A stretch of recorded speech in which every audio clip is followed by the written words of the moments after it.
Investment in securities are subject to market risk. Please carry out your due diligence and read all the related documents carefully before investing. Channel को subscribe करना ना भूलें और हमारे ताज़ा video सबसे पहले देखने के लिए बेल आइकन को दबाएं।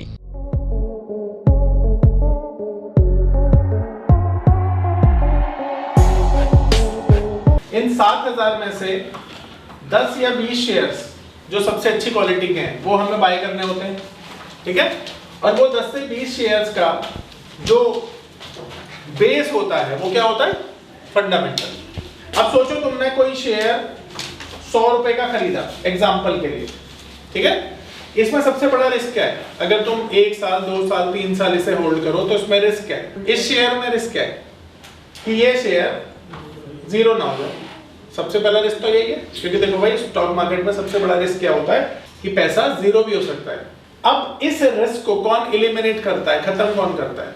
फंडामेंटल, ठीक है। तो इसे दूसरे एग्जांपल से समझते हैं। मान लो तुमने सोना खरीदा है, ठीक है, और सोने के भाव थोड़े से नीचे आ जाते हैं, तो क्या तुम नीचे आने से भावों के तकलीफ में आ जाओगे?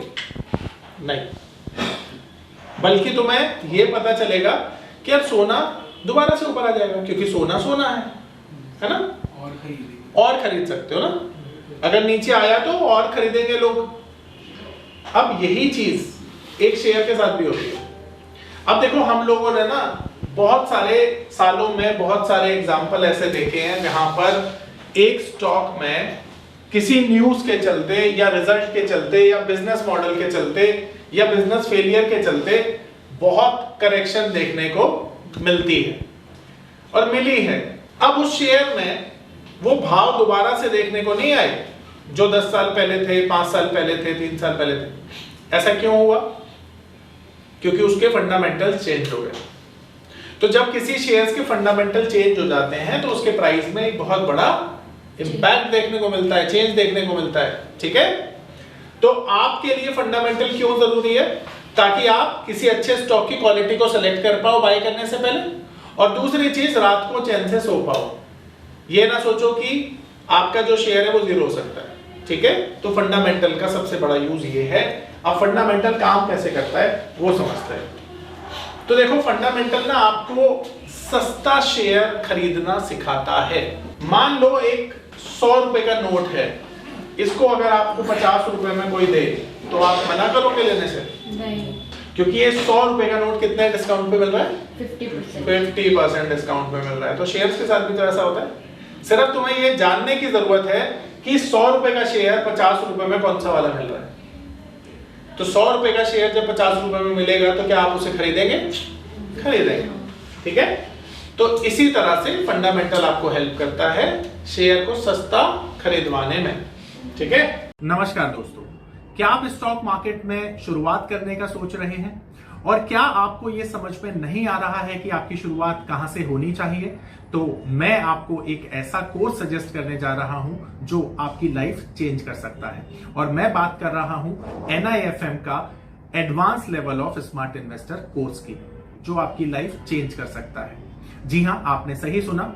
NIFM आपके लिए लेके आया है एक ऐसा शानदार कोर्स जो आपको बताएगा कि किस तरह से आप स्टॉक मार्केट में सक्सेसफुली पैसा कमा सकते हैं। और ये कोर्स है advance level of smart investor. Advance level of smart investor course आपको हर छोटी से छोटी और बड़ी से बड़ी मार्केट की बारीकियों के बारे में जानकारी देता है, और ये सभी जानकारियां आपको इस मार्केट में पैसा कमाने में बहुत ज्यादा मददगार साबित होती हैं। तो इस कोर्स को करने के बाद आप मार्केट में सक्सेसफुल ट्रेडर और सक्सेसफुल इन्वेस्टर बन सकते हैं। अब बहुत सारे पैरामीटर्स होते हैं जिनसे हमें ये पता चलता है, तो हम एक एक करके इसकी चर्चा करेंगे, और ये जो फंडामेंटल कोर्स है इसमें क्या क्या चीजें सीखेंगे वो मैं बताता हूँ आपको। तो सबसे पहले हम ग्लोबल रिसर्च पढ़ने वाले हैं, हम लोग इवेंट्स पढ़ने वाले हैं, हम लोग सेक्टर एनालिसिस करने वाले हैं, हम लोग कंपनी एनालिसिस करने वाले हैं, और हम लोग इसके बाद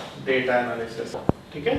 ये 5 चीजों के बारे में हम पढ़ने वाले हैं, ठीक है। आ रहा है सर में डेटा।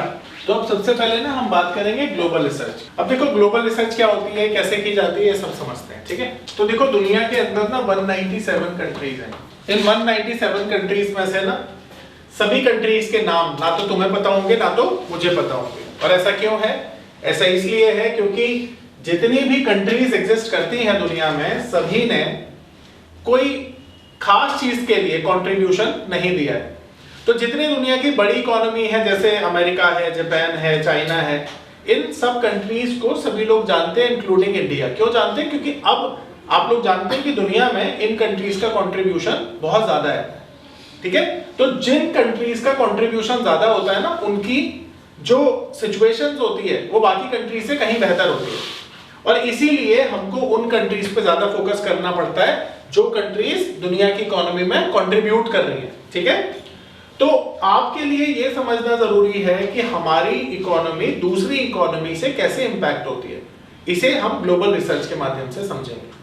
तो एक छोटा सा एग्जांपल देकर मैं समझाना चाहता हूं ये कि अगर अमेरिका में कुछ भी अच्छा या बुरा हो जाए तो तुम्हें क्या ऐसा लगता है कि उसका इंपैक्ट हमारे यहाँ पर भी पड़ना चाहिए या पड़ेगा, या अमेरिका की इकोनॉमी हमारी इकोनॉमी को कैसे इंपैक्ट करेगी? अगर ये समझना हो तो कैसे समझोगे? बताओ कोई एग्जांपल देकर। क्या आपको लगता है कि हमारी इकोनॉमी इंपैक्ट करती है किसी दूसरी इकोनॉमी से? बताओ कैसे? डायरेक्ट कनेक्शन, इनवर्स नहीं, डायरेक्ट। देखो ऐसा समझो कि दुनिया की जो इकोनॉमी है ना, चलो ऐसा समझो तुम एक सोसाइटी में रहते हो। अगर इस सोसाइटी में डॉक्टर ना हो, लॉयर ना हो, पुलिस ना हो, कोर्ट ना हो, फ्रूट वेंडर ना हो, वेजिटेबल वेंडर ना हो, तो तुम्हारी लाइफ क्या ठीक ढंग से चलेगी? नहीं। तुम्हें इन सभी की जरूरत पड़ती है। और अगर कोई खरीदारी ना हो और बीइंग अ कंज्यूमर तुम खरीदो ही ना चीजें, तो इन लोगों का सर्वाइवल होगा? तो इसका मतलब क्या हुआ? जितनी तुम्हें इनकी जरूरत है उतनी ही इन्हें तुम्हारी जरूरत है। ठीक, देशों का भी हिसाब उसी तरह से होता है। ये पावर ऑफ नंबर थ्योरी इतनी बेहतरीन थ्योरी है कि इसे करने के बाद आप एक अलग अनुभव करेंगे और आपको लगेगा कि शायद इसी चीज की आपको तलाश थी। बहुत सालों की ट्रेडिंग के बाद, इन्वेस्टिंग के बाद आपको शायद ऐसे प्रोडक्ट की जरूरत थी जो मार्केट में आपको वो कॉन्फिडेंस दे पाए, जिस कॉन्फिडेंस के साथ आप रोज पैसा कमा पाए और जितना आप चाहें उतना पैसा कमा पाए।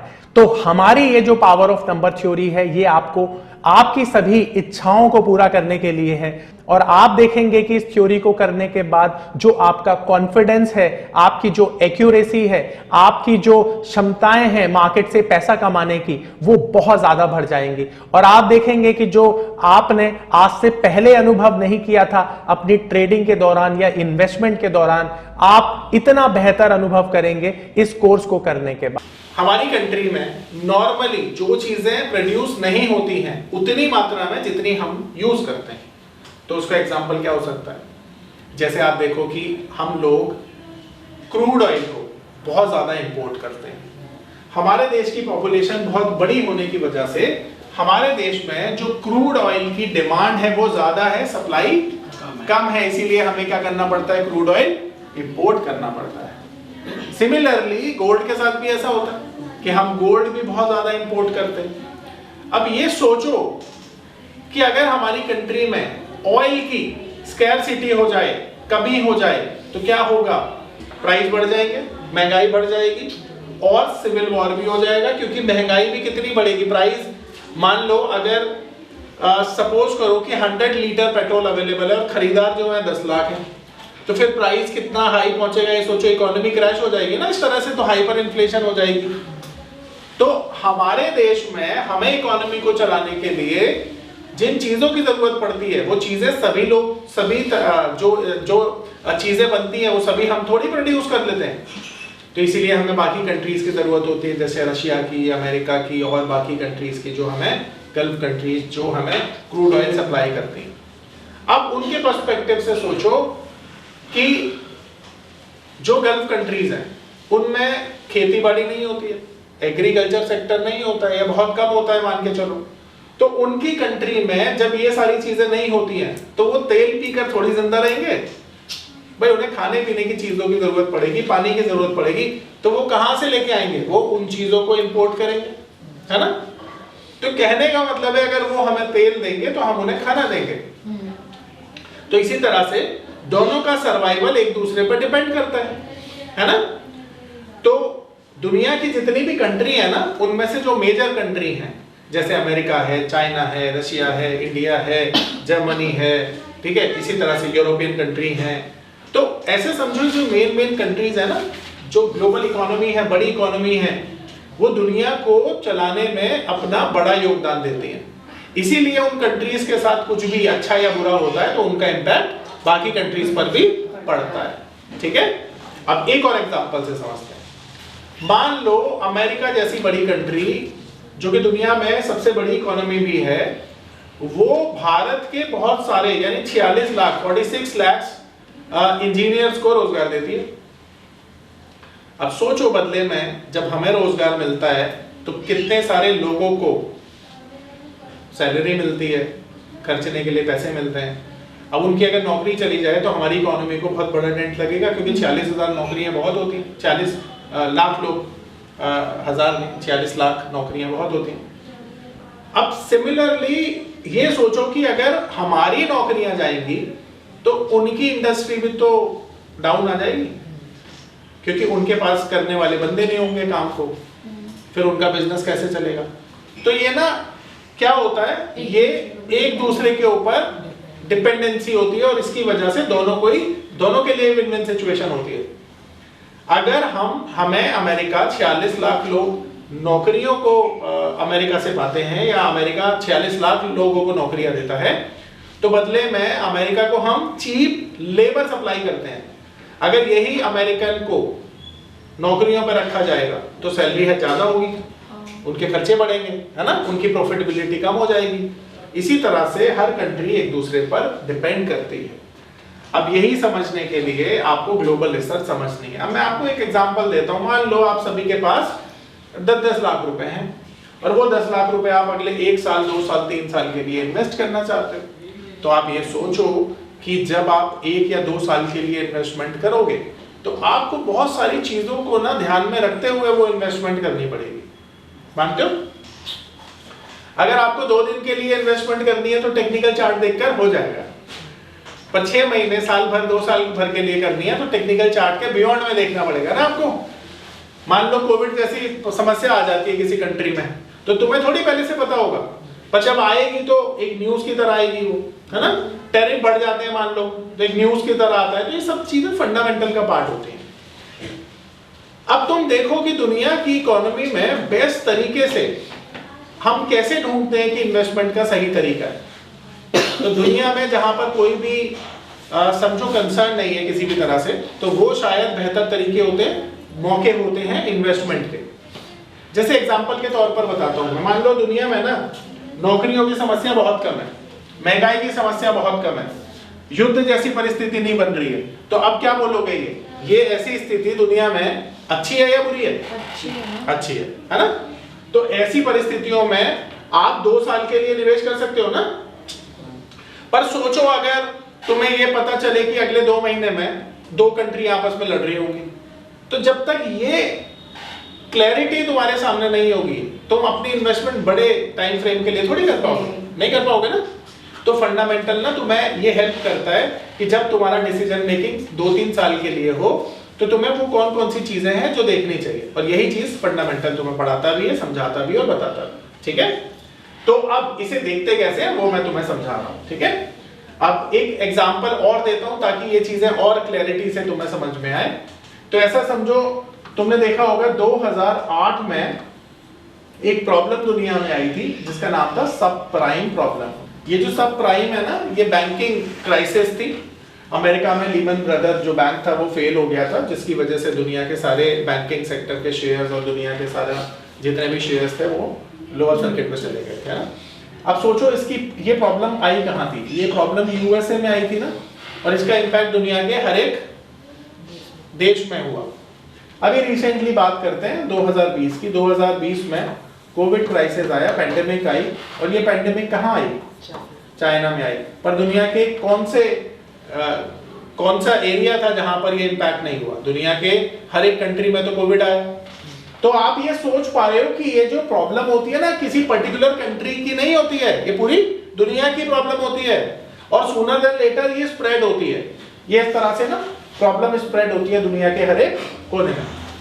तो आपको ये समझना है कि ये प्रॉब्लम आए उससे पहले आपके पास सोल्यूशन होना चाहिए, और इसीलिए फंडामेंटल आपको वो सोल्यूशन देता है।